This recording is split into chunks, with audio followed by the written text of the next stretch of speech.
Geney Crutchley and Joshua Ford. Please listen to part 1, because if you don't and you just listen to part 2, none of this is going to make sense and you'll miss out on a lot of crazy. Back at the station, Detective Brunel went in to speak to Erica again after BJ said that he wanted his lawyer. Detective Brunel was an interesting one. He was an investigator with many years of conducting interviews, and he knew all about body language. The way someone moves and the way someone shifts their body was something that he paid close attention to. It helped him with how he would proceed with questions. He would ask a question that he knew the answer would be no to, and he would carefully watch how the person reacted. Then he'd ask a question that he did not know the answer to and see if he got the same result. And that's because a person can never control their body language because it's instinct. So with Erica not being in control of how her body moved when she spoke, she was easy to read. She lied so much that they knew exactly when she was lying. So Detective Brunel, he picks up that all Erica really cares about was that you like her, and so he uses that to his advantage. As an aside, something really odd that Erica was focused on was she kept asking the detective if he liked her and if he thought she was pretty. She was very focused on whether this man really liked her and whether he thought she was attractive, which is so odd. So the Ocean City Police Department, they needed to move quickly because public defenders had already been contacted to help consult BJ and Erica, and because they believed that BJ was facing the more serious charges, the public defender's office had decided to take on BJ's case. As it stood, BJ and Erica were only being charged with burglary, and yet Erica had indicated that she wanted to trade off some information that she had about Joshua and Geney for the state to drop any possible burglary charges against her. The fact that Joshua and Geney could be dead and that BJ and Erica could be charged for those murders never entered the picture at this point. The state's attorney was more than willing to drop all of the burglary charges against Erica for information on Joshua and Geney.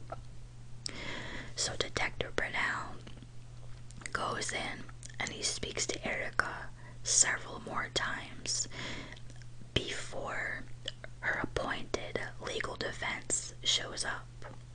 And one of those conversations, he asks Erica why BJ has a swastika tattooed on his chest. They were worried that BJ and Erica were white supremacists who did not see Joshua and Geney fit to live. But Erica tells him that BJ just loves Hitler. She tells him that she read BJ Hitler's biography and that she and BJ both agree with Hitler's beliefs. Now, back at Erica's condo, as Erica and BJ are at the station being questioned, the Ocean City Police were still searching through the condo, and in plain sight, they see on the coffee table drug residue and a rolled up $20 bill. It really wasn't much, but it did explain a lot about what was going on inside the condo. In the bedroom, there was a scrapbook that Erica had been working on, and inside the scrapbook were photos of Erica and BJ at various places around Ocean City. These photos were strange and telling in the context of what was going on. In one photo, BJ is standing in the parking lot of Home Depot, smiling. In another, Erica and BJ are both smiling and hugging one another, with the beach in the background. There are also a bunch of photos of BJ and Erica taken inside nightclubs and at restaurants.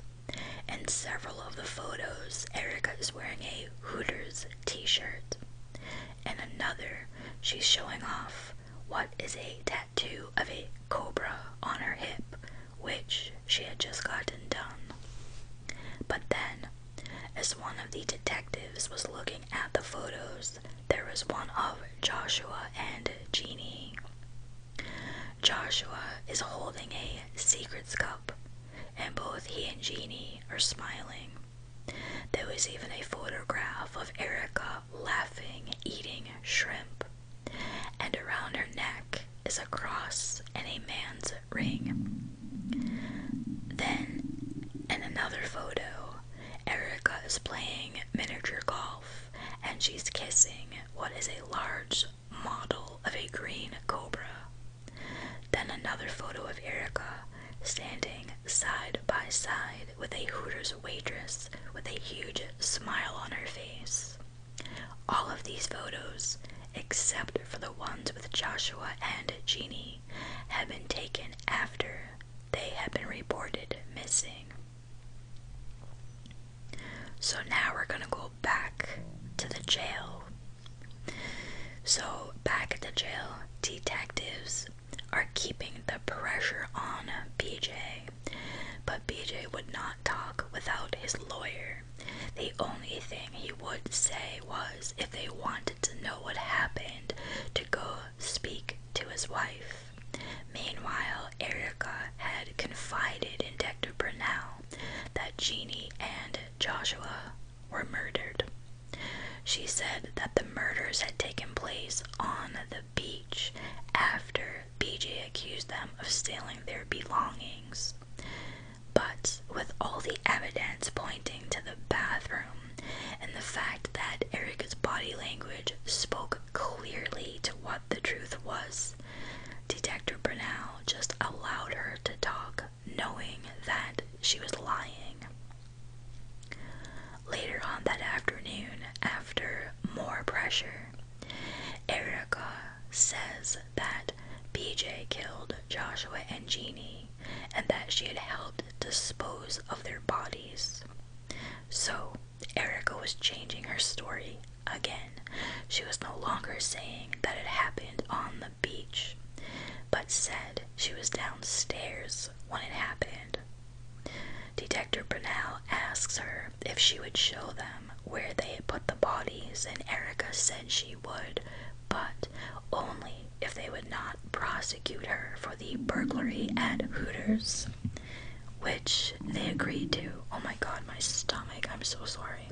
Which they agreed to, because really a burglary charge that was for merchandise under $5,000 in the grand scheme of things was really not as serious as locating Geney and Joshua's bodies, of course. But while driving around with Erica, she leads them to the wrong dumpsters. At one site, when she said she was sure it was the correct location, Detective Burnell jumps into the dumpster, moving the trash around, but he doesn't find anything. Erica was talking in so many circles that they even brought her back to the station and they tell her the deal is off the table. That's when Erica tells them that, okay, she will cooperate, and she says that she's now certain where the bodies are. She tells them they needed to go to Delaware. On the way there, all Erica would talk about is how she played college basketball and that everybody loves her. She wanted to press upon them that she was a good person, and she kept asking if they thought she was a bad person. Detective Burnell was really just fed up with her at this point, and he just wanted to find the bodies. He asks Erica if she was sure that BJ didn't just dump the bodies into a ditch somewhere, and that triggered Erica. It was obvious that the detective had struck a nerve, so she starts yelling at the detective, saying, "How fucking dare you? My husband would never. He would never throw a body into a fucking ditch. That's how they found my friend, Krista." Detective Burnell could not believe what he was hearing. Erica was referring to Kristen Ruggles. Detective Burnell had heard enough about the case of Kristen Ruggles to know the details. Krista was a friend of Erica's who had been murdered in Ocean City. It was still an open case, but Erica's reaction told him that Erica was definitely involved in Geney and Joshua's murders. He had hit a nerve. Erica pointed out a dumpster in the back of a grocery store, which was actually across the street from where she and BJ had put the body parts. The problem with this new location was that detectives found out that the garbage from this particular dumpster, the one that Erica was now lying about, had been dumped in 2 different landfills, which meant they would have to search 2 separate locations. At that point, arrangements were being made to search the landfills. Erica's father, Mitch, he contacted an attorney for Erica. He was supposed to be the best of the best. His name is Arcangelo Tuminelli, better known as Archie. Apparently, Mitch had gotten his name from a friend of his who had used him in the past with very good results. Now, this attorney, he took the case on, but he was a little afraid of the fact that Erica had said too much to the police already. She had said so much so that the police were finding body parts in bodies rather than just missing people. So for the attorney, that was kind of scary. The reason being is because Erica's attorney wanted to be able to strike a deal for Erica in return for the location of Geney and Joshua's bodies. So having that information would kind of be that proverbial carrot that they could dangle in front of the state's attorney.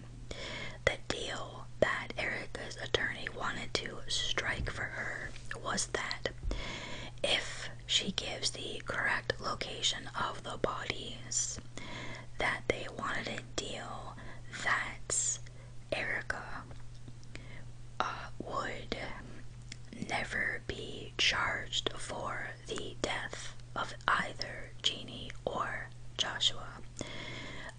That life without parole,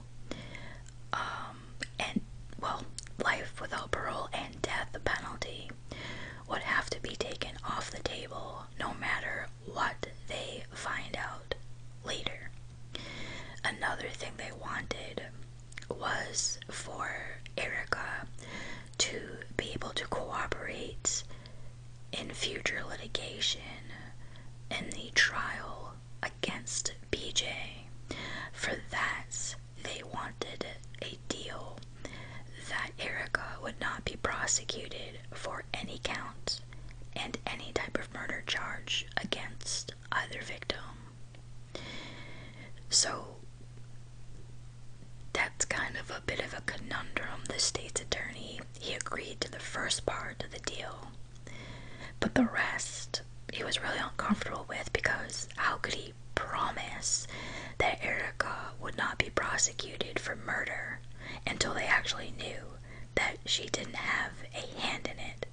So, police were very skeptical about this whole thing, and they really just thought this is not practical. So it came down to that the state's attorney said, look, we'll agree with this, but the only way we're going to agree on this is if Erica takes a polygraph, and if Erica passes the polygraph. That is the only way, because they weren't about to just take Erica's word for it, as she had already changed her story a couple of times. So they agreed, okay, if Erica takes a polygraph test and it comes out that she's not being deceptive, then yes, of course, we're not going to charge her with murder, but also they won't charge her with any of the bigger counts of disposing bodies, hiding bodies, things like that. They agreed they would not charge her if they find out that she does not lie once she takes the polygraph. So Erica agrees to the deal. She thinks this deal is great. She gives the attorney the information that everyone had been waiting on. Not only does she give the detectives the actual location of the dump site, but she explains that BJ had packaged the body parts in various sail bags, which were very different from normal trash and duffel bags. So now the Ocean City police knew exactly what types of bags to look for. After Erica gives the locations of the dumpsters, 55 law enforcement officers from Delaware and Maryland had planned to bring in lights to search for Geney and Joshua's remains overnight.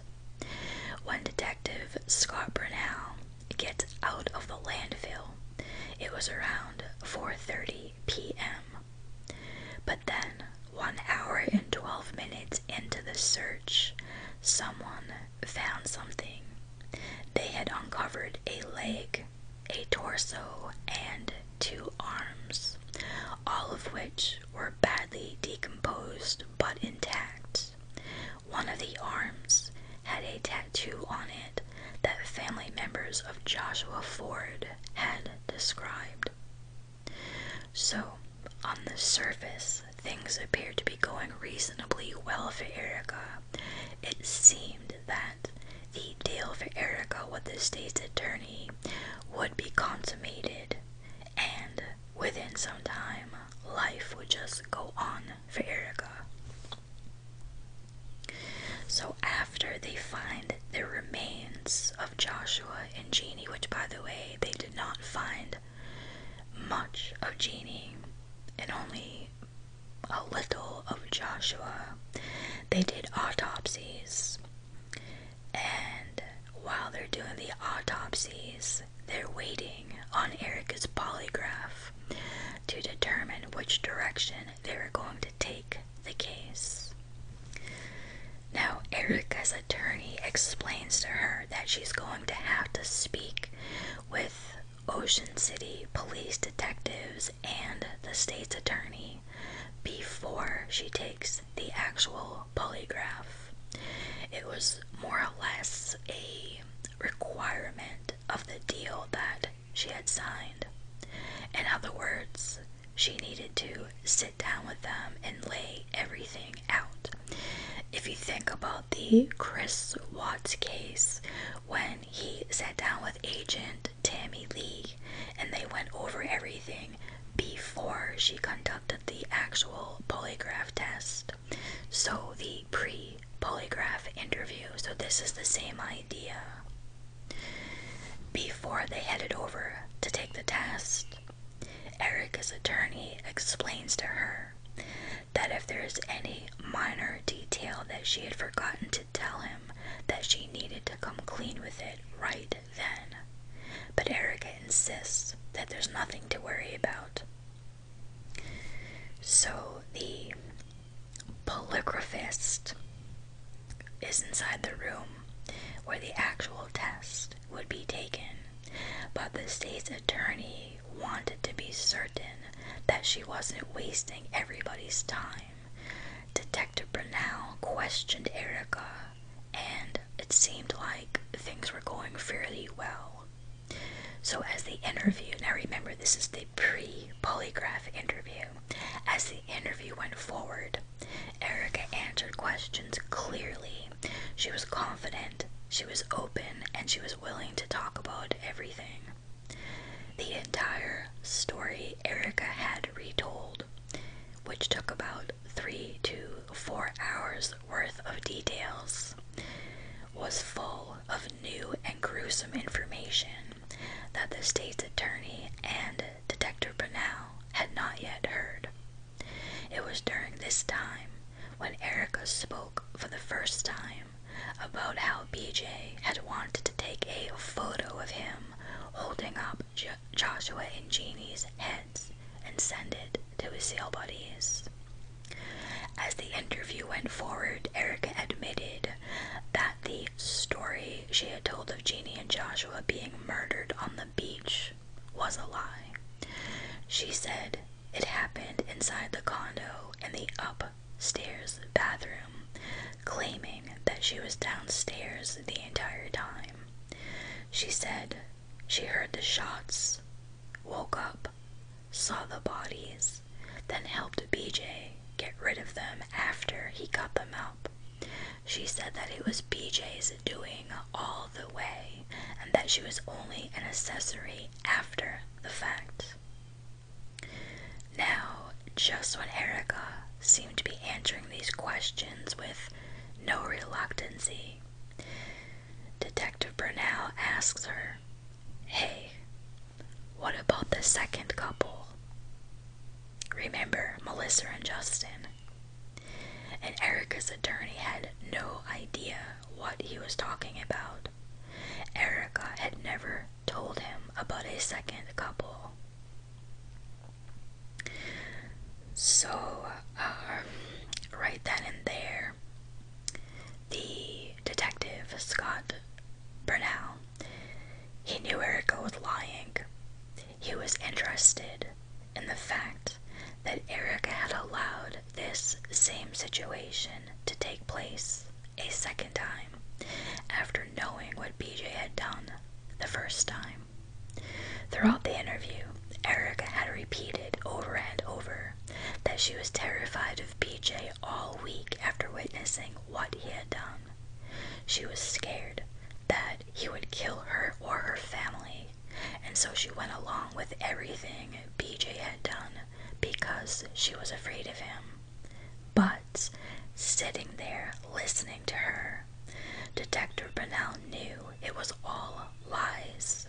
He knew from his own investigation that Erica had gone along with BJ that week because she wanted to. BJ had not threatened her. Erica, knowing what she knew about the first couple and how they ended up dead, why had she helped BJ lure this second couple back up to the condo? This second occurrence screamed of Erica's hands-on involvement. It told detectives that Erica was in on this as much as, if not more, than BJ ever was. So as Detective Brunel sat and listened to Erica blame all this on BJ, he could see the images in his head of the photographs that police had confiscated inside of BJ and Erica's condo.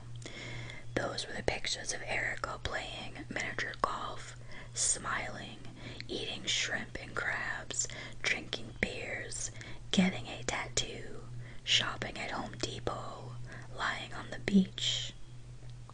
He's thinking, was this a woman being held captive by a domineering husband who had killed 2 people and made her help him dismember and dump the bodies? Or was this a woman who had helped her husband murder 1 couple and had tried to again assist him in luring a 2nd couple up to the room so they could engage in their missing purse game in order to do the same thing? But Erica's attorney wasn't all that worried after hearing all of this, because they had made that deal already. So he felt that no matter what, the state's attorney was bound by the deal that they had made. In his mind, it did not preclude the deal as long as they don't have some reason to think that Erica participated in the actual murder. 1 month after Erica had this pre-polygraph meeting, the state's attorney wanted her to take the actual polygraph as soon as possible.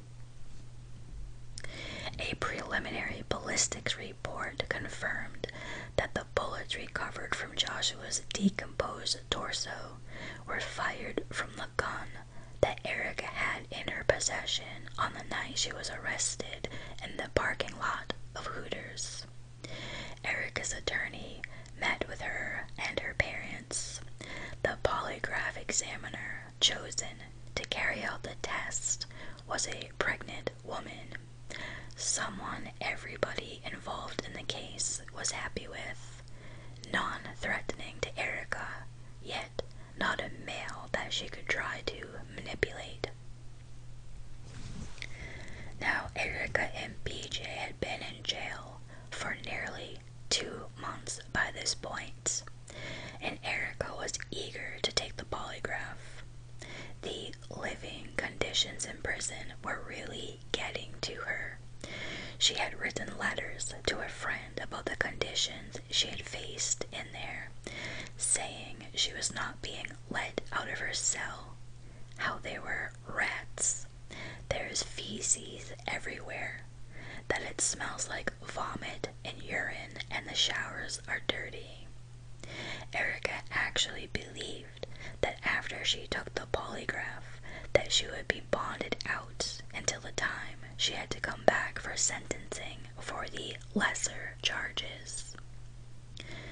But detectives had heard Erica tell so many different versions of her story that they had no idea what to believe, which was where the polygraph came into play.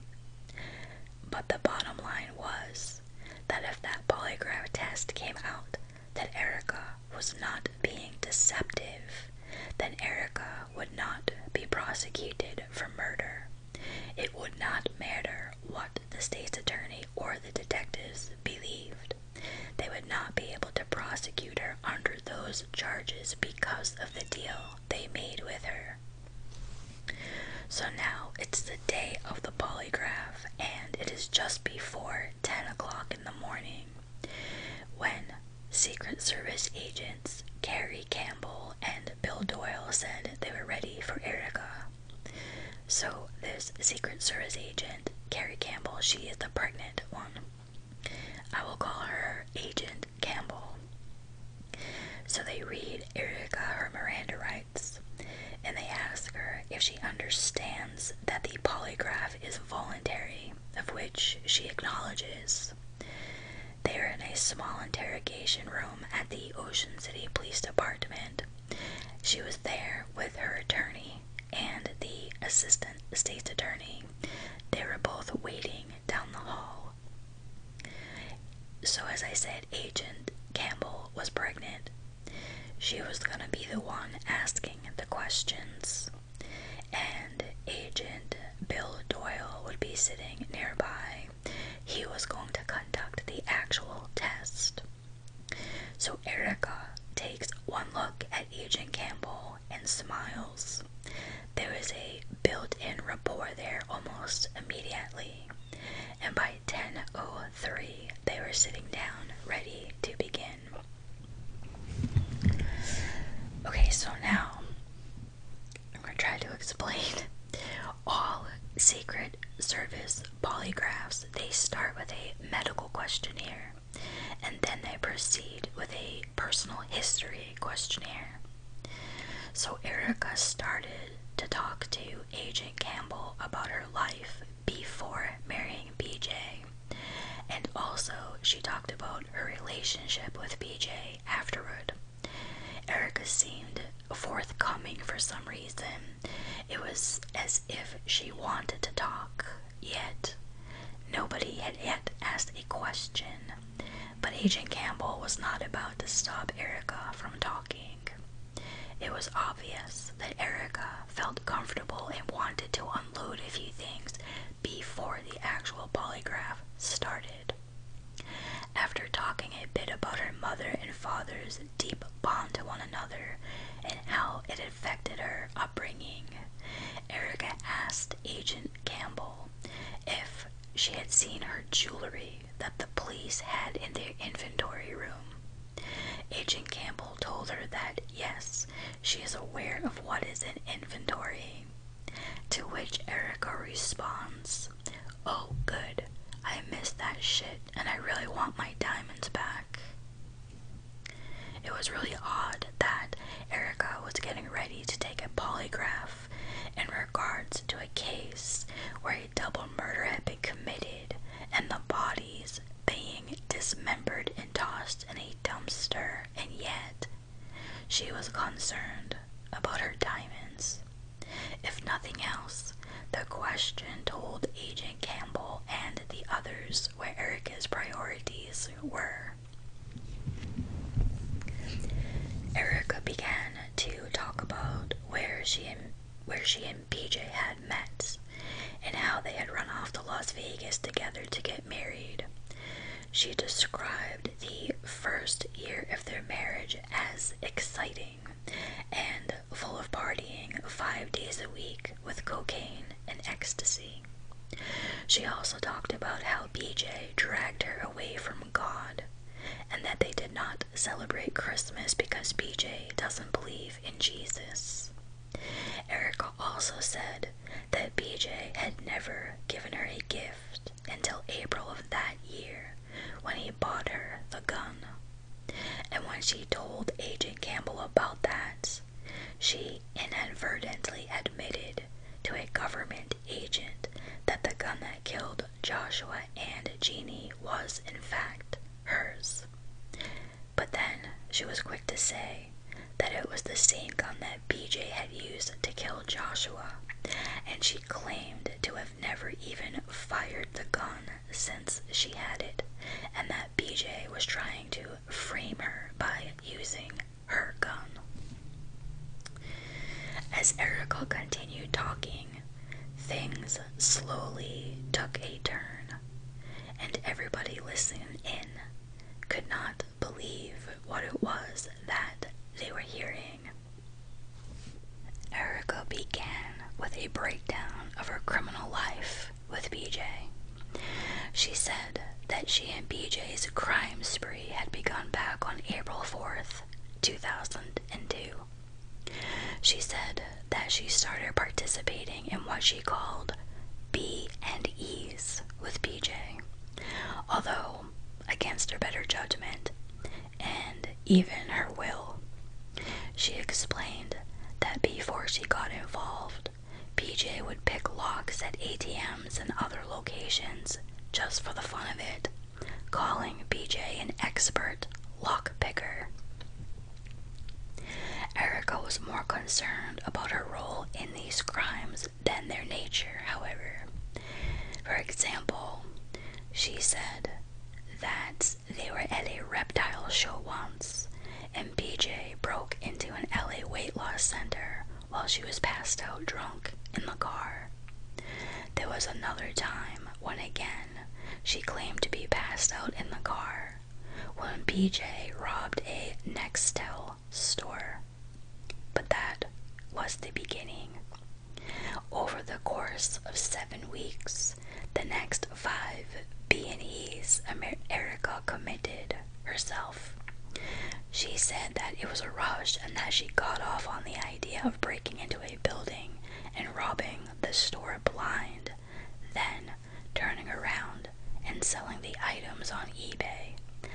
more she did it, the more she wanted to do it.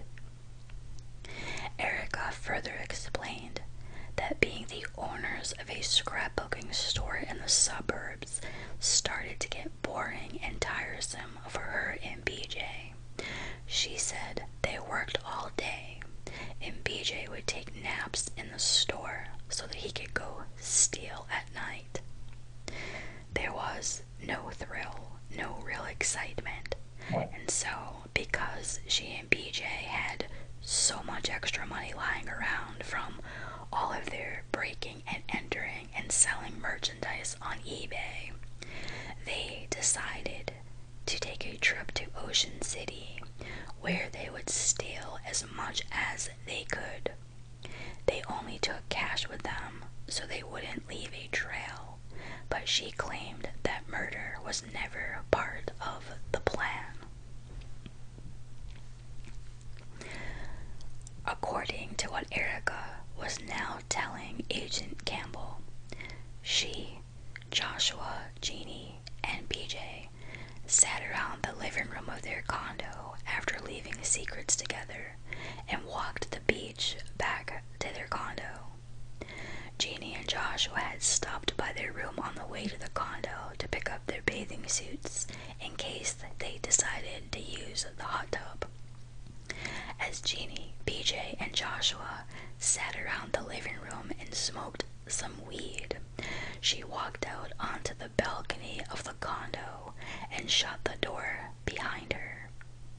She needed a moment to herself because it had been a long day of partying and she was burned out. But she also wanted to make a phone call to a friend. Keep in mind that this phone call she made was when Joshua and Geney were in her and BJ's condo. This friend of hers whom she called was a man named Brian. Brian lived in Florida and he was a popular exotic reptile trader. Brian would meet Erica and BJ at all of these different reptile trade shows whenever Erica and BJ would put in a reptile order.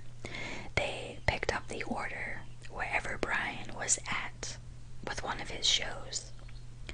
Brian and Erica spoke daily, either by telephone or by email, for a bit of time when Erica was in one of her buying frenzies.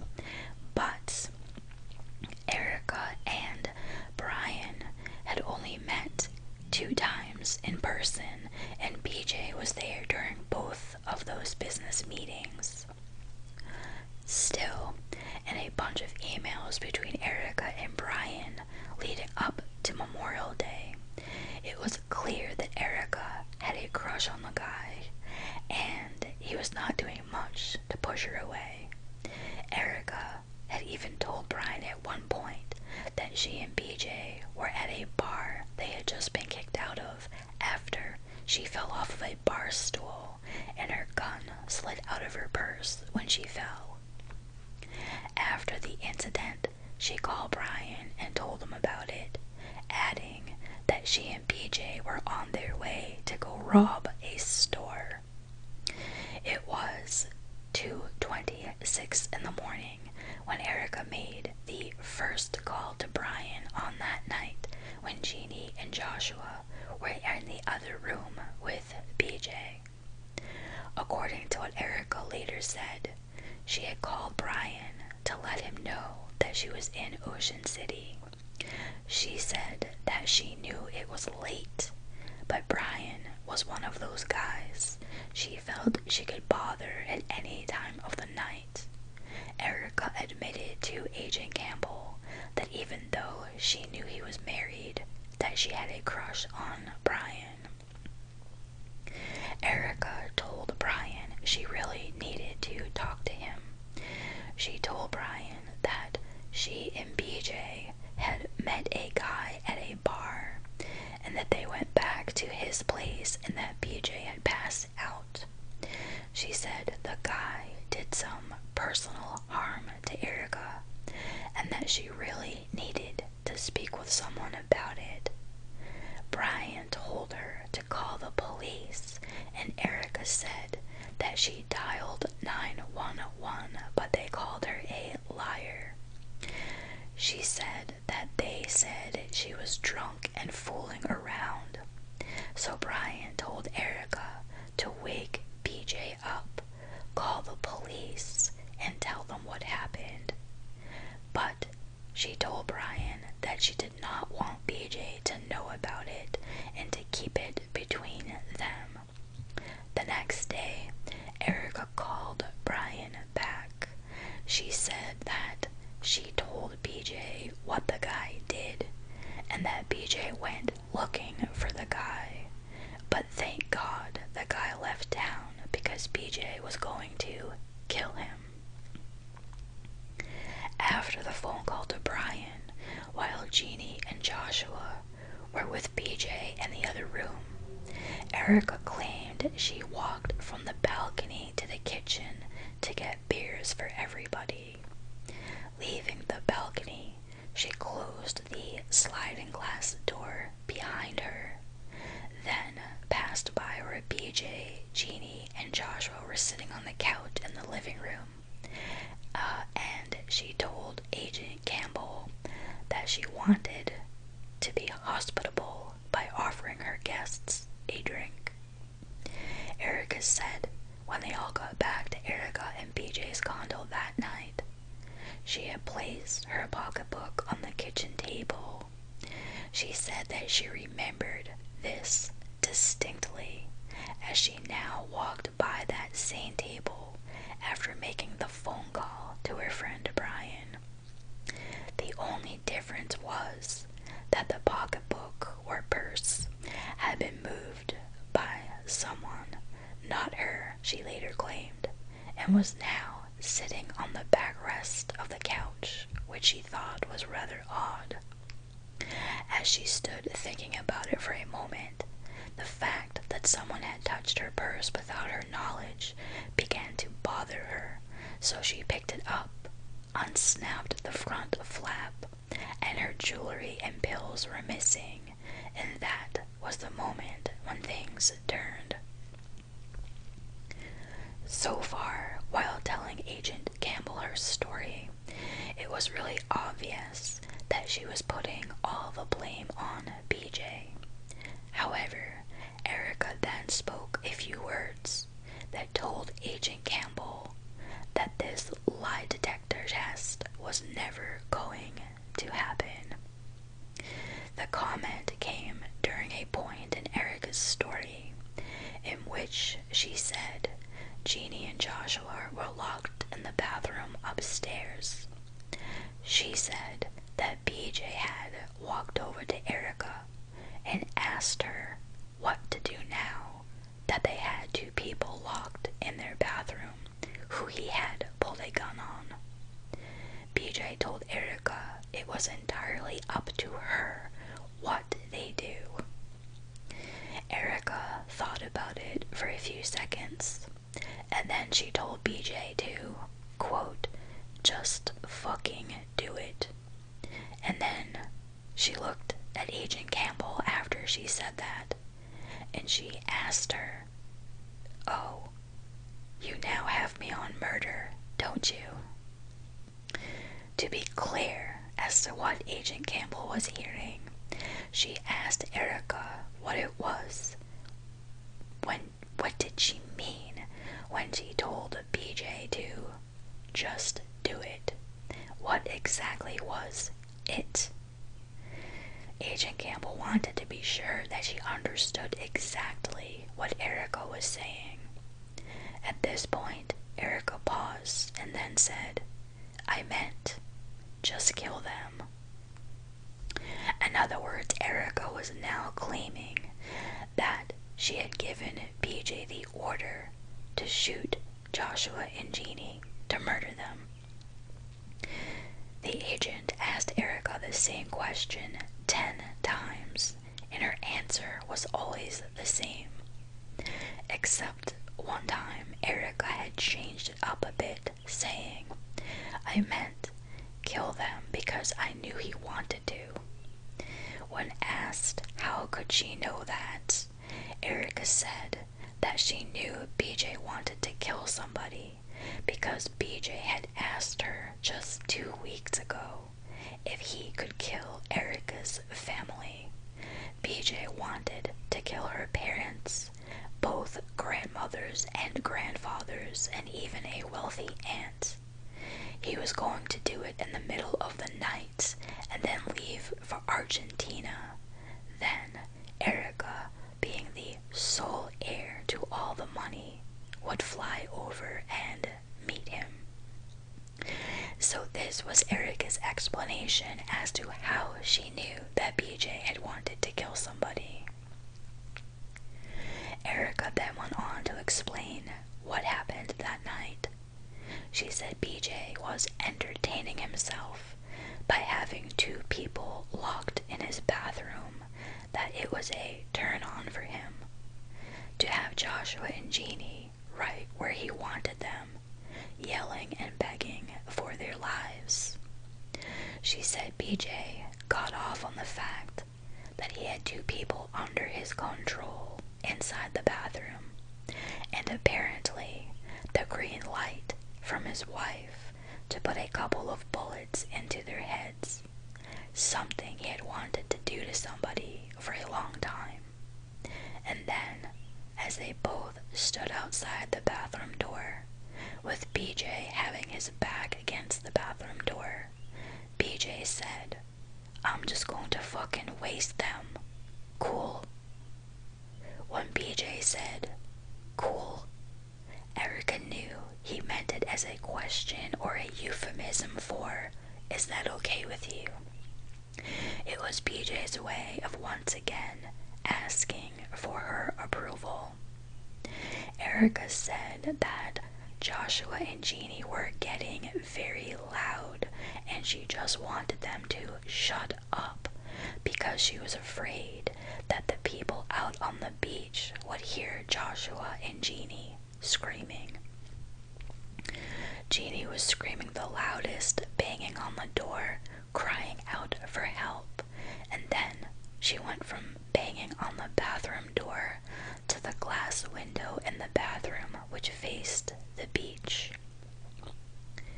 While Geney was banging on the windows, Joshua was pounding on the door with his fist, yelling over and over, "Why are you doing this?" As this was going on, BJ was on the opposite side of the door, thinking, and Erica was standing nearby. They were looking at each other. BJ had the gun in his hand, and Erica said, "Just fucking do it. You got them fucking naked. You put a gun to their heads. Just do it." So while Geney and Joshua were screaming for their lives, BJ turned toward the door, put the gun up against it at eye level, and fired in the direction of the banging, then backed away from the door and kicked it open. Erica said the kick was so hard that BJ fell backward and the door handle broke through the sheetrock and lodged itself in the wall. Erica saw Joshua fall to the right side of the bathroom because he was shot, but Joshua was still alive. He was screaming, asking why they were doing this, when BJ shot him in the head, silencing him. Shortly after BJ killed Joshua, Erica said she left the bathroom and walked into the bedroom, sat on the edge of the bed, and waited for it to be over. With that comment, Agent Campbell asked, "What do you mean, waited for it to be over?" And Erica answered, "The killings." As Erica sat on the edge of the bed, she heard 2 more shots 5 seconds apart. BJ walked out of the bathroom with blood he had taken and painted himself with. BJ then told Erica to go in the bathroom. He wanted her to see his work.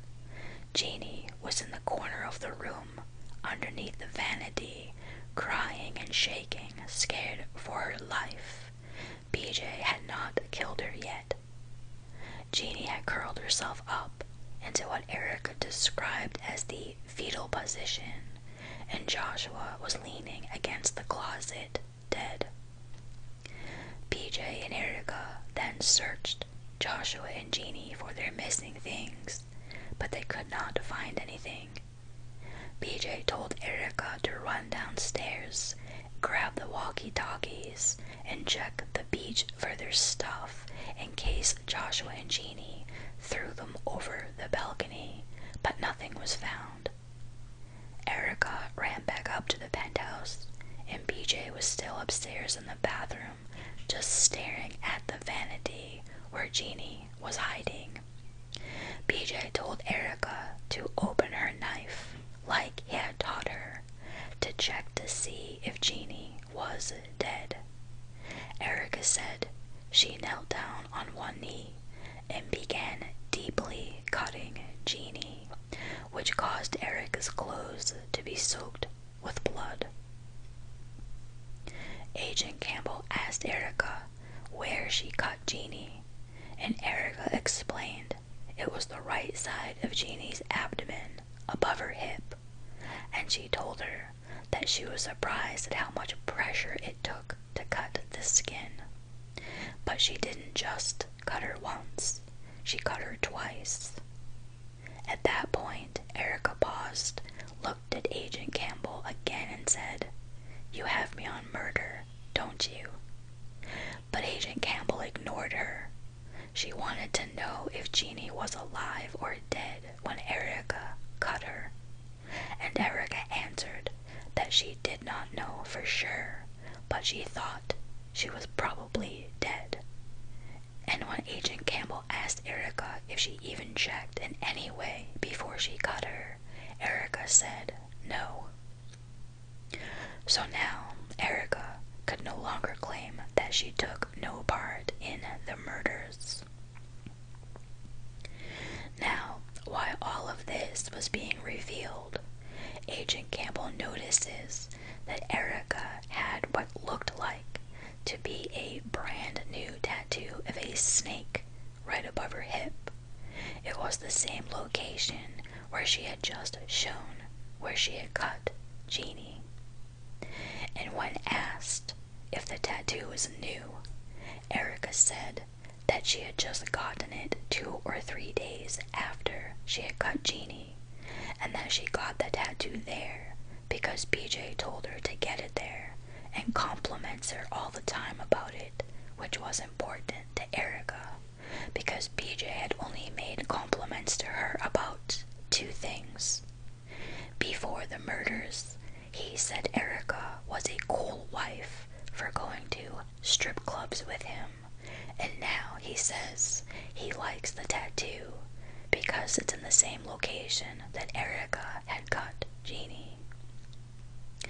Erica continued on with her events that night, saying that after she had finished cutting Geney, wearing the same bloody clothes, she went to get the garbage bags at 4 a.m. 30 minutes later, when she came back, Erica said she saw BJ cutting a leg off of one of the bodies, and he asked her if they could eat it, and Erica told him no. BJ had carved both bodies into 6 parts and put all the body parts into garbage bags, securely tied them, put the garbage bags into military duffel bags, and put those bags into blue plastic tubs. And Erica admitted that she helped BJ wrap up Joshua's torso with a cream-colored blanket that she took from one of the closets in the condo, which was later confirmed. After disposing the bodies in dumpsters behind a grocery store in Delaware, Erica and BJ came back to the condo and slept for a few hours. When they got up at noon that same day, Erica told BJ that they needed to clean up the bathroom, so they used bleach and Drano to clean up. The next day, they went and made sure the dumpsters had Erica said that PJ remarked to Erica how she did such a great job slashing Geney's throat. This was the first time Erica had ever admitted, in not so many words, that she'd actually slit Geney's throat. All the while, Erica's lawyer was in the next room wondering what was going on. The polygraph was taking a lot longer than he had expected. Additionally, Erica's attorney was able to enter into a second agreement with the state's attorney. It was a document designed to protect Erica. In it, under no condition or circumstance, could anything Erica say during the polygraph be disclosed to anyone without her written consent. It's important to note the word polygraph here. Because of that agreement, Erica had walked into that polygraph interview under the impression that whatever she said, no matter what, could not be used against her, even in a court of law, without her written consent. This polygraph test was simply a way for the state's attorney to feel more comfortable about granting Erica the deal of not prosecuting her if it was proven she took no part in the actual murders. This was the reason why Erica opened up to Agent Campbell and admitted all she did. She thought she could say whatever she wanted and still walk out of there. However, what was important about the wording of the second agreement was that it covered the polygraph itself, not any of the pre-interviews. The state's attorney, after hearing of Erica's involvement, called the deal off. The agreement was thrown out and first-degree murder charges were filed against Erica. Erica had changed her story not once, but time and time again. Erica's trial was scheduled for December 2nd. While Erica was locked up, she started writing to an old high school friend named Lori. Erica told her that she was receiving fan mail from all over the country, but the letters she was most proud of were the letters between she and her new prison boyfriend, Jimmy. Over the course of the first few letters, Erica talked about her likes and dislikes, and she spoke quite a bit about her reptiles. Jimmy had shared with her that he had a child, and Erica said that her kids are snakes and crocodiles. She said she had even walked her two crocodiles, Clarence and Alabama, whom she had named after her favorite characters in her favorite movie of all time, True Romance. I don't know if any of you have ever seen that movie, True Romance, but I've seen it, and I actually think it's batshit crazy. I dated this guy once for a while, and, well, not for that long, it was actually only a few months, but he told me that his favorite movie was True Romance, and I had never seen it, so I was like, oh, that's super interesting, let me watch this movie. He was not with me, he was home or out or something, I can't remember. But anyway, I watched this movie, and after watching it, I broke up with him, because I was like, you're a fucking psycho. Okay, back to our program. So after talking about her reptiles, Erica moved on to her love of tattoos and the beach and being as tan as I can be. Within a month, Erica was calling Jimmy her lover.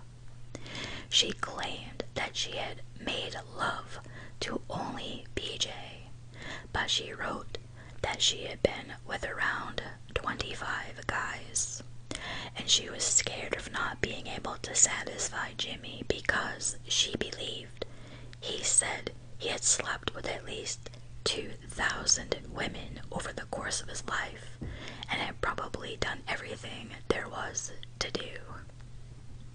Jimmy sounds like such a liar. Erica told Jimmy she was disappointed that her mother could not send him anything. Apparently, Erica and her mother had sat during a visit that weekend and talked about all the different items they were going to send Jimmy for his birthday in a care package. The prison had said no. Mitch even called and asked, but he was turned down. Clarifying what was truly important to Erica, even as she sat in prison facing life, she wrote page after page on the topics of diamonds and clothes. She was obsessed with jewelry, with diamonds being, as she put it, part of her soul. By the next letter, Erica was calling herself your wifey, signing off the letters by saying that Jimmy could have her the rest of his life if he wanted. She wrote, Jimmy, if you need cash, my parents will send it. By September, Erica was concerned that Jimmy's parents in New Orleans would not accept her because she was white. She worried how they would react to a white chick Jimmy brought home, adding, I'm no hoe. According to Erica, her dad was now sending Jimmy $50 money orders, sometimes $40, but they were being sent pretty regularly, and Erica was promising Jimmy that more were on the way. Heading into November, Erica had written Jimmy 59 letters, all of which she numbered. There were letters in which all she talked about were her OCD, others that she went on and on about how much of a snob her mother was and how she did not want to come across that way but probably did, and still others in which she went into graphic detail about what she was going to do to Jimmy during their first opportunity she was alone with him. According to several people close to BJ. Oh, we're turning a page here. I forgot. I don't like to just jump right in like this, so I apologize. We're now going to change gears and talk about BJ for a minute. Now, according to several people close to BJ, his favorite book was Machiavelli's The Prince. He believed in, studied, and was fascinated by mind control, manipulation, and total supremacy over another human being. I don't know if any of you have ever read The Prince. It's actually, I hope I don't sound like a psycho here, but it's actually a pretty good book. But yeah, it's kind of crazy. Anyway, 2 additional books detectives later found in BJ's possession were Explosion of Hate, which is a book all about ridding the earth of all non-whites. Also, he had a book called The Anarchist Cookbook. I'm sure some of you have heard of that one.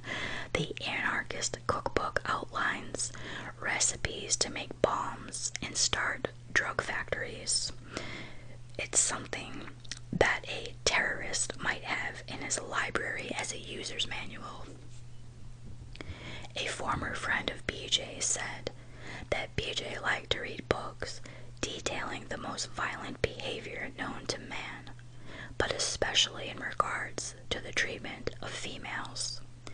BJ believed that women were half human, and he envied the manner of snakes and other reptiles, including crocodiles. So much so, he bought both and would spend hours sitting and watching their movements and behaviors. He was particularly interested in their savagery. It was well known inside BJ's close circle that he admired Hitler for the power he amassed, and he was interested in mind manipulation. There was a time, I'm trying to remember exactly what happened. Okay, so there was a time when BJ was outside the scrapbooking store. He was like peeking in through the window, and Erica was busy doing something, and she didn't notice that there were two customers in the store. So BJ saw these two people shoplifting several small items. So, finishing up whatever he was doing outside, BJ walks inside the store and he locks them in, and he pulls out his gun. He starts walking around, waving the weapon around, and he tells the couple that, by the way, they're pushing a stroller with a child in it, and he tells them to put everything on the counter and to pay for all of it. And so the couple ended up having to dig for pennies in the bottom of the purse to pay for all of it. Which, I mean, come on, they stole themselves, my goodness. Okay, now, in March of 2003, Detective Scarpernell and another detective went to Altoona to interview former friends and neighbors of BJ's and Erica's. While there, detectives met up with a friend of Erica's named Lisa Campfield, which, by the way, is a pseudonym because she does not want her name used. So she was one of Erica's former childhood friends. Lisa told them that Erica told her during a phone conversation that BJ made Erica cut Geney's head off, and that BJ also made her watch as he masturbated over her body. Lisa also confirmed the rat and acid story.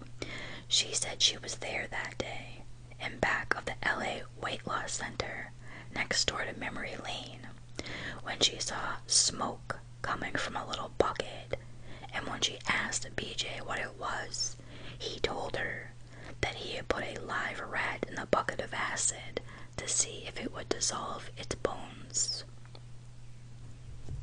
So now we're going to talk about trial. So before opening statements and out of the jury's presence, the judge denied a defense motion to use a statement that his name is Benjamin. So Benjamin's former Navy commander gave to police after the killings. The Navy commander said that BJ had told him 21 months earlier, "All I want is out, and all I want to do is kill people." The remark that he has said that whole thing was a factor in BJ's bad conduct discharge from the Navy. There had also been a legal argument over whether BJ was going to be allowed to sit in court with or without being bound by shackles and handcuffs. During a motions hearing, it was brought out that BJ had successfully picked the lock of his cell. BJ had been put in a holding tank one afternoon, and the actual lock on the cell was broken. So guards put a chain and a sturdy padlock on the door. But BJ picked it, took the chain off, opened the door, and went back to lying down on his cot. Because of this, it was argued that BJ was a risk and had a tendency to want to get away. as jury selection began, there sat BJ up front in a suit without handcuffs. By the end of the day, 12 jurors and 4 alternates had been picked. On the day of the trial, BJ's attorneys told jurors the case the state had against BJ was circumstantial, and that it was Erica who was the mastermind. They talked about BJ being a former Navy SEAL who had finished at the top of his class, and that BJ went along with the cover-up of this murder to protect his wife. BJ was no killer. The following day, the state's star witness, Melissa Sealing, told her story of having gone through what she called a living nightmare.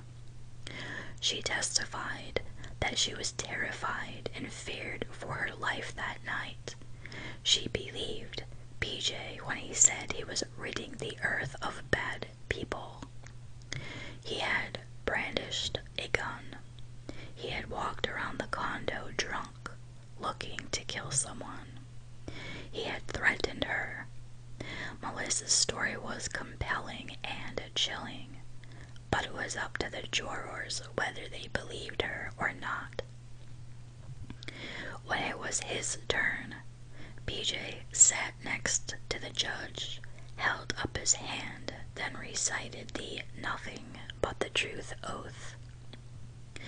BJ talked about growing up in Iowa and Minnesota, and then moving to Texas at age 15. He recalled being the big brother to a sister he loved.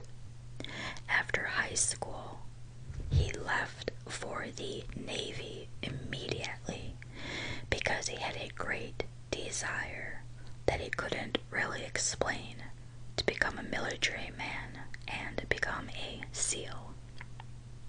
He knew the 25-week training, including 7 days referred to as Hell Week, would test him emotionally and physically, but said he had been bred from tough genes and was confident, even back then, that he could endure anything he was faced with. When his testimony got into the training part beyond SEAL school, BJ began to lay the foundation for an argument of a delicate man being put through some of the most taxing emotional training the military had to offer, always being on the verge of being molded into a robotic human, being capable of just about anything. It was a good frame of reference for the jury to think over. BJ was setting up that the Navy had screwed him up and that he snapped. He never said it, but he was suggesting that the SEAL training had a profound effect on the way his mind worked later on. It was almost as if he was apologizing for the gruesome nature of the crimes that he was being accused of, saying that he had been trained not to feel and definitely not to think about the horror that men could do to one another. And then along came this new woman in his life, Erica Grace, and everything changed the moment he met, and 3 weeks later married her. On direct testimony, BJ spoke about how close he was with his family, and he spoke about how Erica's obsessive-compulsive anxiety disorders had an impact on his naval career. He said that Erica could not handle his being away, and that was made clear right from the beginning. From there, BJ and his attorney discussed where BJ was stationed with Erica and how often she made mention of him going away to places he couldn't tell her about. typical for a SEAL, he was away 300 or more days per year, and it could be anywhere in training. All that SEALs did was train, and when they were finished, they trained some more. BJ explained that Erica had emotional breakdowns where she would stop eating and not be able to function. BJ told the jury that it got to the point where Erica would follow him to the places he was sent for training, and that it was not something the Navy was happy about, because spouses weren't supposed to follow SEALs around the country. They were supposed to show support by staying home and accepting that this was the life they had chosen. But Erica could never do that. There was one time in 2000 when BJ was sent to Alaska for mountain training. On the day he was leaving, Erica showed up unexpectedly at his room on the Alaskan base. That seems a little bit different from the other story where he gave her the location, if you remember. Who knows what to believe in this crazy story. Now, according to BJ, before he met Erica, his life was the Navy SEALs. But after he married her, he ended it because Erica was so unstable, and he worried she would do something drastic, like taking her own life. BJ explained that he had acted out in the SEALs in order to get discharged more quickly because Erica was acting so crazy. He then discussed their scrapbooking business and how BJ had obtained his weapons under legal permits. However, as his testimony continued, it became clear that BJ was pushing the entire blame for his own social and psychological meltdown on Erica, placing the complete context of his life spiraling out of control on an obsessive-compulsive wife who couldn't stand being without him. As BJ sat and described for the jury his life with Erica, he managed to begin talking about the murder in Ocean City. In not so many words, he described a wife who was totally out of control from the moment they arrived in Ocean City. Erica was taking Xanax and drinking alcohol non-stop. He talked about meeting Geney and Joshua. From there, BJ described how they all left secrets together, which would become the one major difference in their stories. BJ said he went to their condo while Erica, Geney, and Joshua stopped at Geney and Joshua's first to get their swimsuits. It was then that BJ said he arrived at the condo by himself, only to realize he was locked out of the room, and because he had no key, he said he passed out in the Jeep downstairs in the parking lot. As he was passed out in the Jeep downstairs, waiting for Erica to arrive with Geney and Joshua, BJ told jurors he was startled awake by Erica. She was frantic, banging on the window, yelling. BJ hadn't realized it, but he had been asleep for hours. He'd been drinking countless Long Island iced teas that night. BJ could not recall what time Erica had woken him, but said it was still dark outside. He said Erica yelled to him that they needed to get out of there. He said she was upset but not hysterical. She kept telling him to get up because they have a problem. Erica was saying all sorts of things that did not make any sense whatsoever to BJ, who could tell tell that something terrible was wrong. He just didn't know what. Erica was making it clear that she wanted to get out of town, not just leave the condo. She wanted to leave the state, out of Ocean City as fast as they could. BJ was still half asleep, and Erica became very animated and excited, screaming at BJ that he wasn't there for her. Then she started talking so fast and making so many different accusations that BJ hardly had a chance to get a question or comment in. So he got out of the Jeep and started walking up the stairs. BJ walked into the condo first. Erica was in back of him. He went upstairs and into the bathroom, looked down on the floor, and saw 2 dead people there.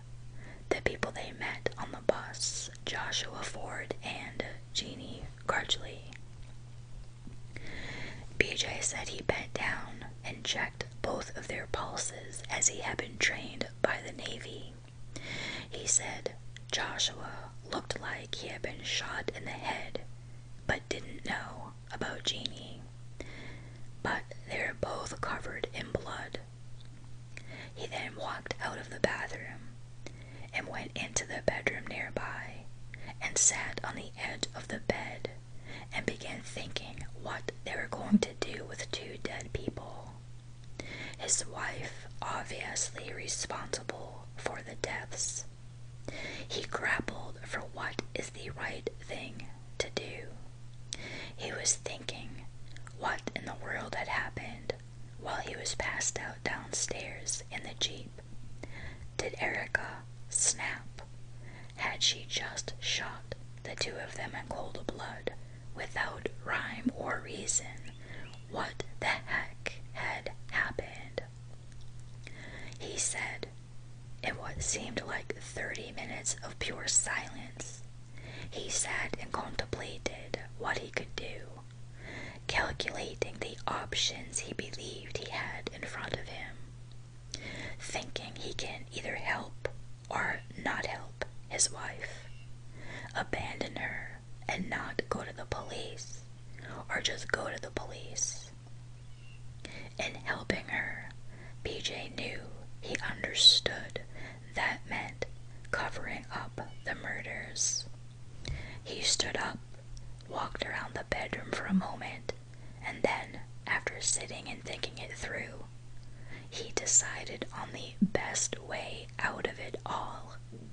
During this entire time, Erica sat near him without saying a word.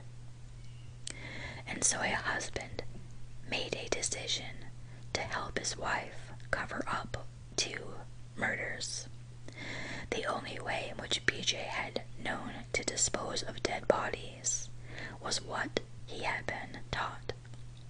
Standing over Geney and Joshua, wanting to help his wife in whatever way he possibly could, BJ said he decided to do the only thing he knew how: dismember them. After disposing of the bodies in trash bags and tossing them in several different dumpsters in Delaware, Erica and BJ went back to the condo to begin the process of cleaning up the scene and enjoying the remainder of their vacation. As BJ sat on the witness stand after explaining to the jury that his wife had killed Geney and Joshua, his attorney asked whose idea it was to dismember the bodies. The idea was for the jury to hear from BJ how that entire scenario played out, regardless of how much it would likely alienate each juror. BJ said he was culpable, that he had made a decision to help his wife cover up 2 murders. And yes, BJ had deliberately and callously taken a knife, cut those bodies up, and placed them in bags and disposed of them in dumpsters. But BJ was adamant he did not kill those people. His wife did. BJ told the jury it was his idea to dismember their bodies to help his wife try to get away with murder. He said they put the body parts in trash bags and threw them away. BJ's attorney showed the jury several photographs of BJ and Erica taken throughout the week in Ocean City after the murders. In all of the photos, Erica appeared happy.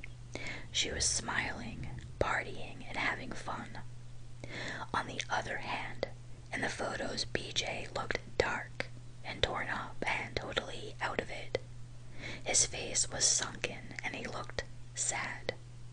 He wore sunglasses in many of the photos and said he was hiding the true nature of what he had done. BJ denied that he had admitted to Melissa Sealing that he had killed anybody. He said he was trying to get through the week and was drinking a lot, and he realized that things were going to have to change when they got back home. He said that he tried for 3 years to make things work between he and Erica, but it just was not working. There was no way he was going to stay married to Erica. He denied ever killing either Geney or Joshua.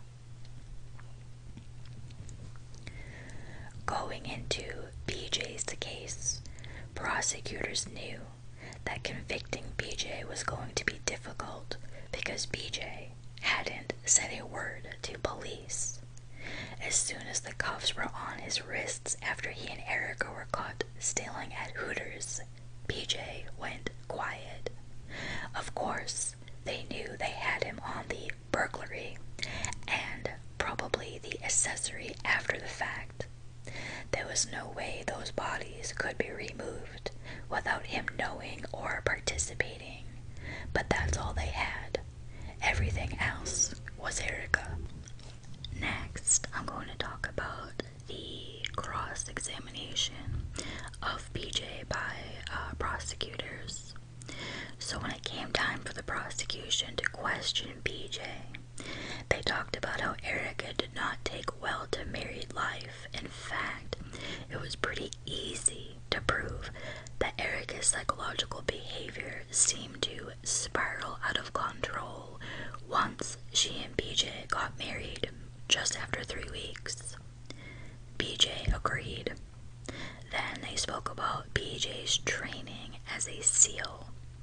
The prosecutor made the jury aware that BJ had been expertly trained to blow things up and brought out BJ's qualifications as a skilled shooter, as an expert shot.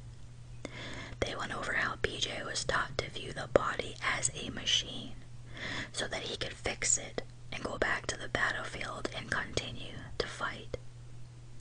They spoke about the fact that BJ also had hands-on experience in New York City training with EMTs during real-life trauma situations.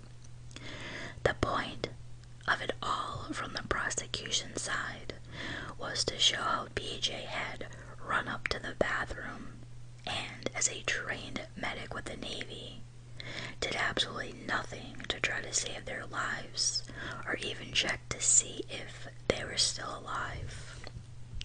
As they continued, BJ talked about his marriage to Erica in the beginning, where they lived, and who was essentially wearing the pants.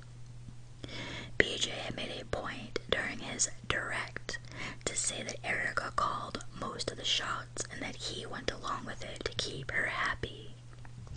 The prosecutor had BJ describe how the anxiety that Erica suffered from had a hazardous effect on the marriage. The prosecutor had BJ describe how the anxiety that Erica suffered from had a hazardous effect on the marriage. Through that period of the marriage, Erica had become addicted to Xanax, according to BJ, and she would go through her prescriptions to the point where she needed to order more drugs over the internet. As BJ spoke about the hell he went through living with Erica, the prosecutor asked an important question. He asked BJ why, if his wife had anxiety and mental problems, as BJ had described, then why would BJ go out and buy her a .357 Magnum revolver? To which BJ had no answer.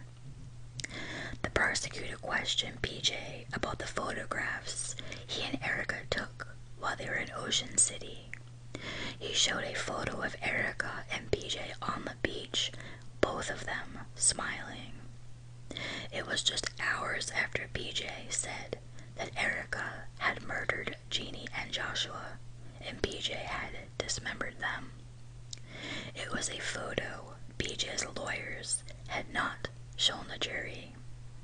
But then after showing that photo, another photo moved onto the screen. It was a photo of the victim's remains. The prosecutor asked BJ how long after the murder did he begin to dismember the bodies. This had a jarring effect on the jurors. It was evident that Geney and Joshua had been emotionally tortured, threatened. They had been abused, died painful deaths. They had plenty of time to think about the fact that they were likely never going to make it out of that bathroom, and their bodies after death had been appallingly mistreated. But BJ kept his responses to one plain level of emotion. He never broke down, never got excited, and never seemed remorseful. BJ insisted he never killed anybody.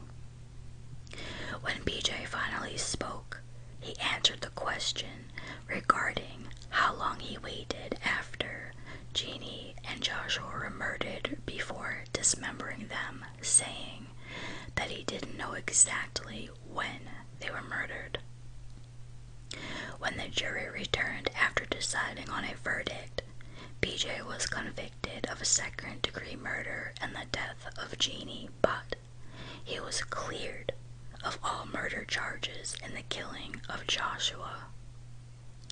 Joshua's brother Mark Ford was beside himself, as was Deborah, his wife, Joshua's sister-in-law. The jury also convicted BJ of being an accessory after the fact for dismembering the bodies and discarding them in a dumpster to help cover up the crimes. The jury took all of 14 hours to come to its decision. Mark Ford told the Associated Press afterward, "I'm totally disgusted. He took away a good brother. He's walking on my brother." The judge addressed the court after the complete verdict was read, saying that he was delaying BJ's sentencing until a trial date could be set for what amounted to a burglary charge against him. But most people sitting there knew BJ was not going to be sentenced until Erica's trial was concluded. So now we're going to talk about Erica's trial. This is from the prosecutor's view. So Erica's trial began June 3rd, 2003. In the opening statement, the state's attorney went into an apology that he believed the state needed to make, considering that the evidence and photographs he was going to present throughout the state's case were going to be graphic and horrific in nature. But it had to be done in the order of justice. It was was important for the jury to see the horror Erica had perpetuated. From there, the prosecutor went through the case in chronological order, painting Erica as the diabolical, evil, twisted murderer he believed her to be. He spoke of how the state's theory centered around a game Erica and BJ liked to play with couples that they met, where the loss of Erica's purse set in motion events that were beyond the realm of what any sane human being could imagine. Then he talked of an important point, that Erica's defense was going to be that she was afraid of her husband and just went along with him after he had killed the victims.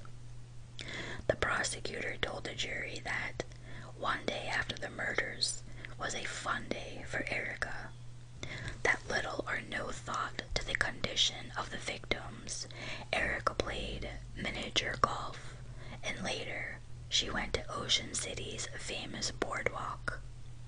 Later that same day, in Delaware, she got a tattoo, and that evening she went to Hooters, where she showed off her new tattoo and posed with the Hooters girls. In all of these photos, Erica is smiling, laughing, drinking, eating, enjoying her life. How could Erica claim BJ had made her participate in the crimes, and that he controlled her every move, and that she was terrified of him, if she was photographed having fun all over town after the murders? In fact, in many of the photos, Erica and BJ are hugging each other, smiling and kissing. One day after that, Erica went back to the boardwalk, followed by another feast of crabs, then another to Hooters, and then another to Secret's nightclub. The prosecutor explained Melissa Sealing and her friend Justin Wright's story of meeting up with Erica and BJ. It was a night that started out with a flat tire and ended in some sort of bizarre hunt with a gun pointed in their faces for Erica's belongings. And the entire time, Erica was supporting her husband because she was the instigator of this deadly game. They showed photos of the gun and items found in Erica's purse. He described their importance, that some of the items were morbid souvenirs that Erica had kept of the killings, especially Joshua and Geney's driver's licenses, which Erica, not BJ, had in her possession. Her hobby was that she liked to collect things, anything to help Erica look back and remember significant events in her life. And these items belonging to the victims were relics to remind her of the night that she and her husband had murdered and dismembered two human beings. The bullets fired into the body of Joshua Ford, which took his life, were fired from a weapon removed from the possession of Erica. Now I'm going to talk about Erica's defense. Erica's attorney said that he would prove by the end of the trial that BJ killed Joshua and Geney, using as evidence BJ's testimony from his trial. The prosecution's first witness was the state medical examiner, who testified during BJ's trial. She spoke how she removed 2 bullets from Joshua's torso, one from the neck and one from the right side of his chest. Both wounds were fatal, but Geney's death was a bit more complicated to theorize, and the method of murder was almost impossible to prove. The doctor could not determine how Geney had actually died, since the only body part authorities uncovered was her left leg.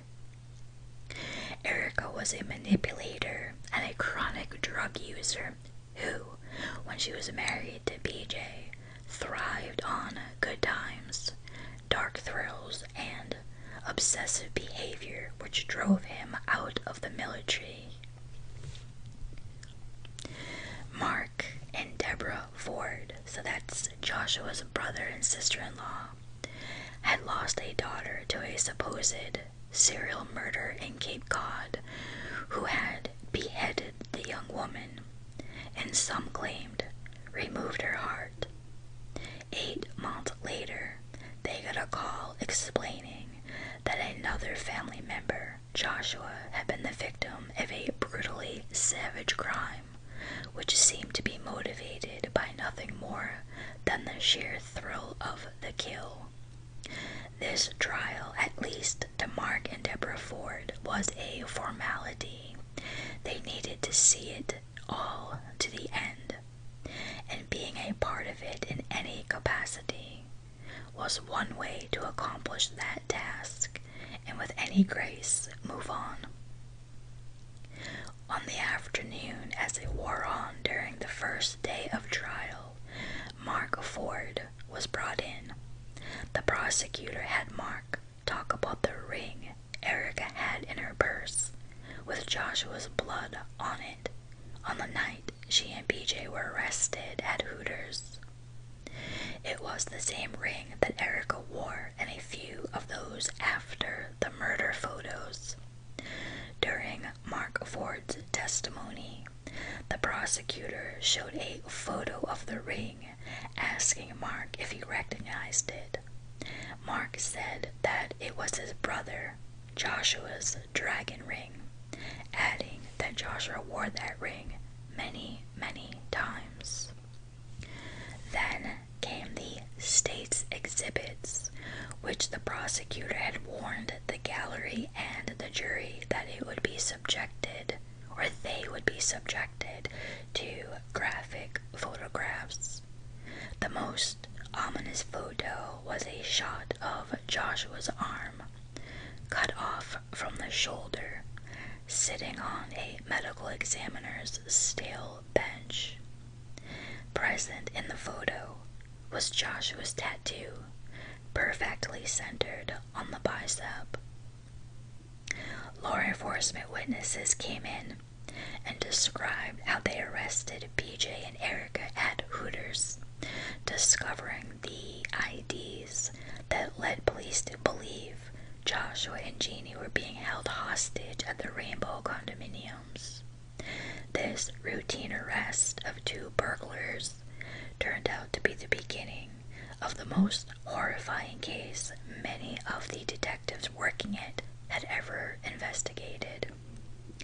The state then called a bouncer from Secrets who happened to be working on the night Erica and BJ showed up after the murders. The witness quickly identified a photograph of Erica and BJ, in which Erica was wearing Joshua's dragon ring. Then he testified how Erica had waved a gun around and threatened to shoot him after he caught BJ trying to pick the lock on the ATM inside the bar. That testimony put the gun that killed Joshua in Erica's hands, and describing her demeanor and aggressiveness, it was clear that Erica was unafraid to use or wield a deadly weapon. Next, the tattoo artist who had inked the snake tattoo on Erica's hip testified. The state used a photograph to show that Erica had a knife in her pocket on the day she got the tattoo, which was about 48 hours after the murders.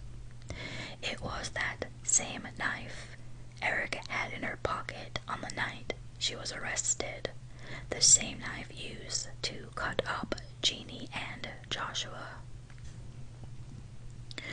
Ocean City detectives came in next and talked about how he and scores of other officers went to the landfill in Delaware to begin to search for Joshua and Geney.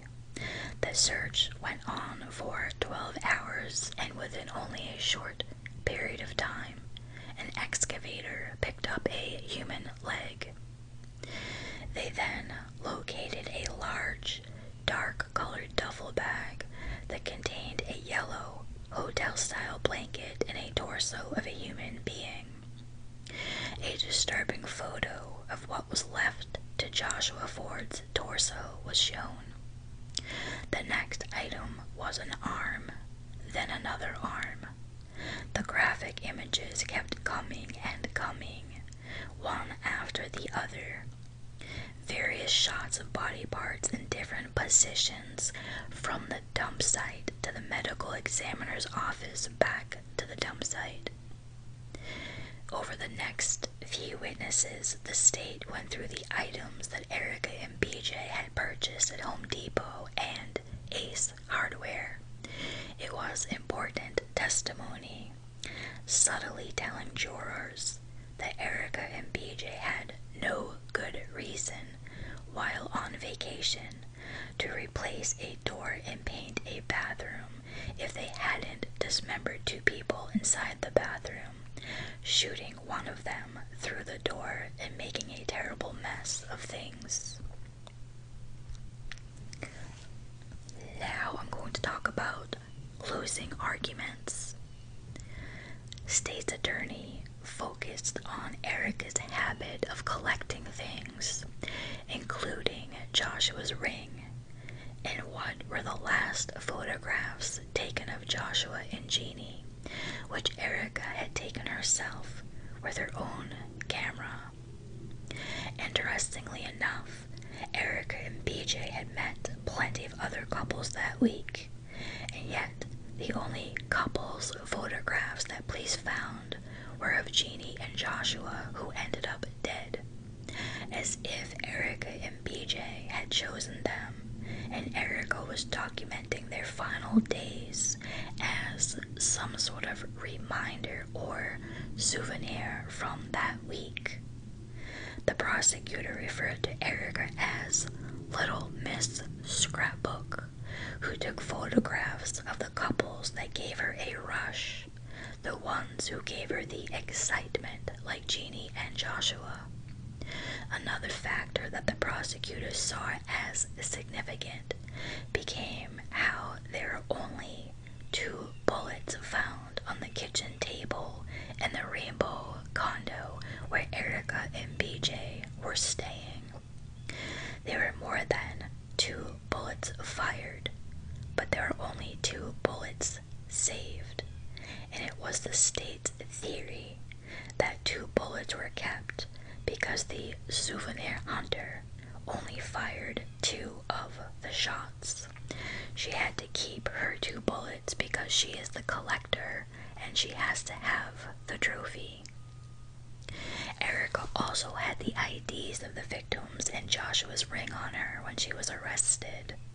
BJ had nothing on him. He didn't care about collecting things.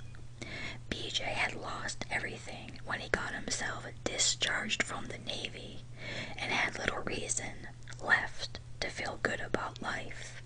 He was perhaps just going along with whatever thrill-seeking adventure his crazy wife wanted to do next.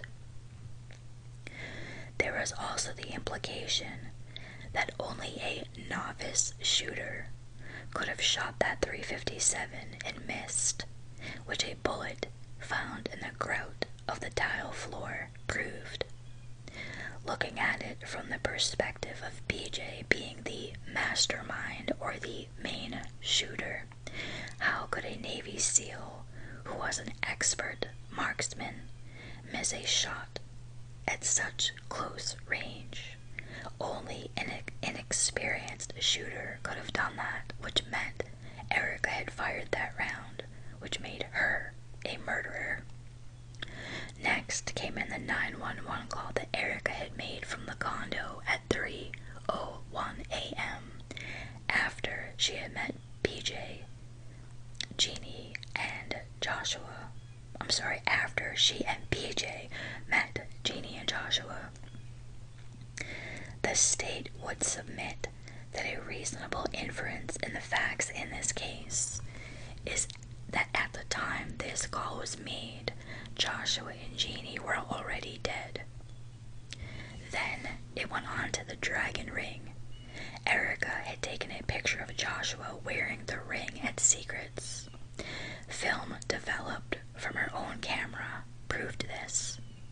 But then the photograph taken by the medical examiner of Joshua's dismembered arm sitting on a metal table did not have the ring on it. But the ring was on Joshua at Secret's nightclub just an hour or so before he was killed. Next, all the evidence collected from the Jeep Cherokee was presented. Then he talked about all the blood, much of it mixed, found in the bathroom of the condo. The medical examiner testified that the bodies were chopped up with a serrated knife, the same knife recovered from Erica's front pocket on the night she was arrested. The state's attorney talked about the photographs taken of Erica after the murders, asking the jury, "Have you seen a photo yet where she's not smiling, where she's not having a good time?" Regarding Melissa Sealing and Justin Wright, the prosecutor wanted to know how a person could be totally innocent of the two murders a few days before and still invite Justin and Melissa up to the condo, knowing what her husband was supposedly capable of doing. After describing the charges against Erica one by one, the prosecutor concluded with a final thought. The defendant and Benjamin Seifert are a team. Hooters' burglary was teamwork. Each had knives. Each had ski masks. Remember, there were 2 ski masks, not just one. The flex cuffs each had guns. They were in this together. They were working together. The defendant is guilty of all charges against her.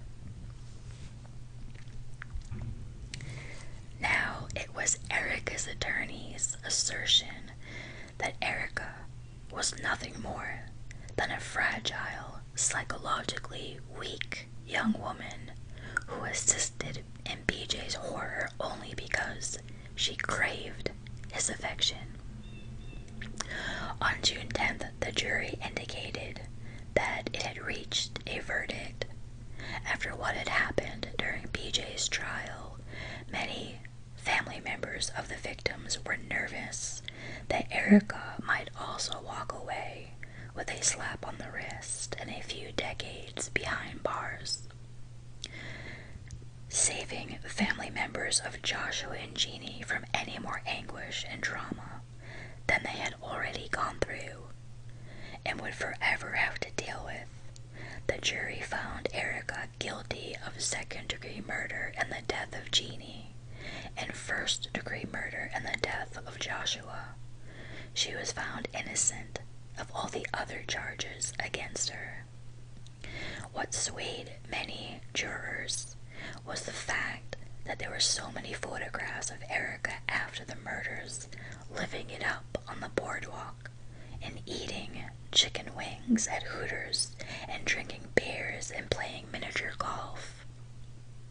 It's hard to reconcile a woman shattered by such horrible crimes one day, scared for her life, living under the violent reign of a controlling whack job, but then running around town having fun, too. BJ got 38 years, the maximum allowed.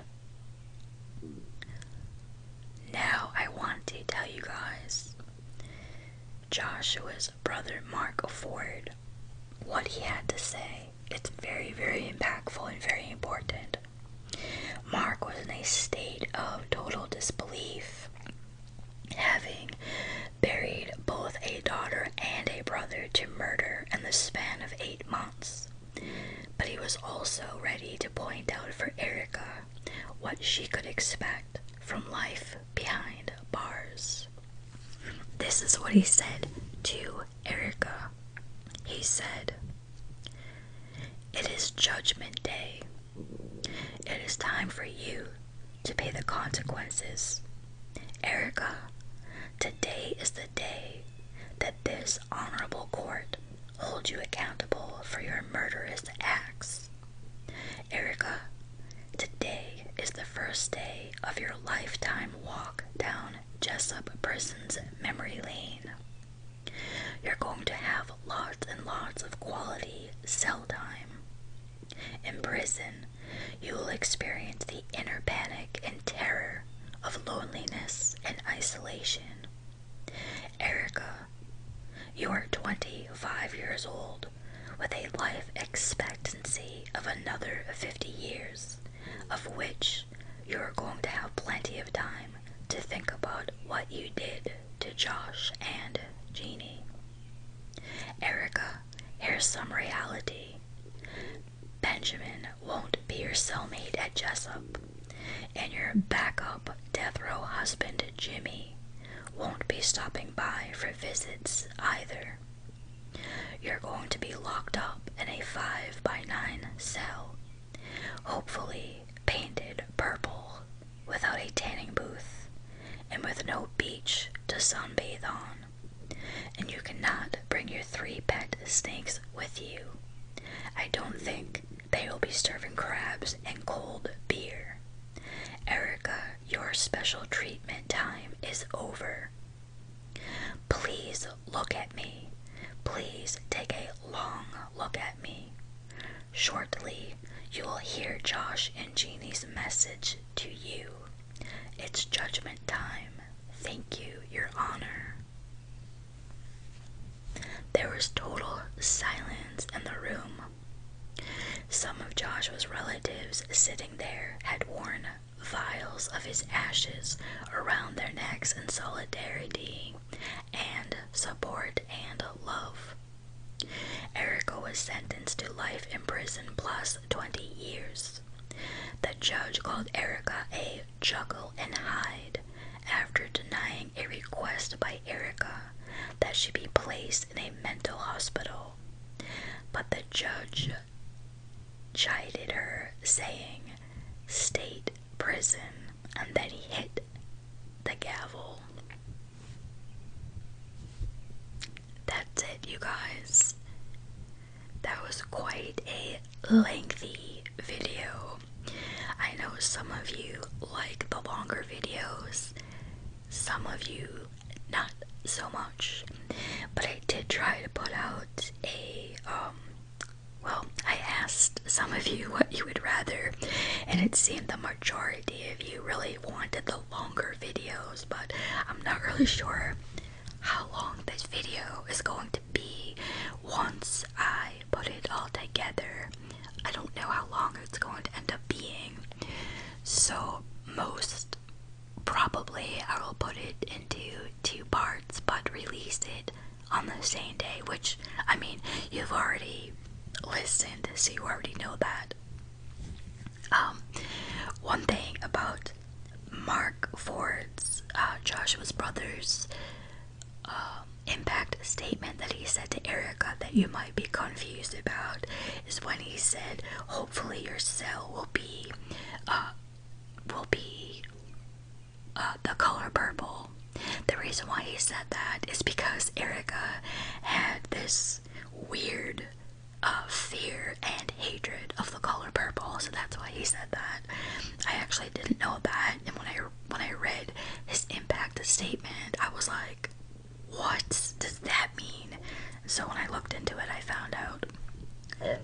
Another thing that's crazy is that Erica and BJ are actually, they are thought to maybe be a part of another killing that happened close around the time that they murdered Joshua and Geney,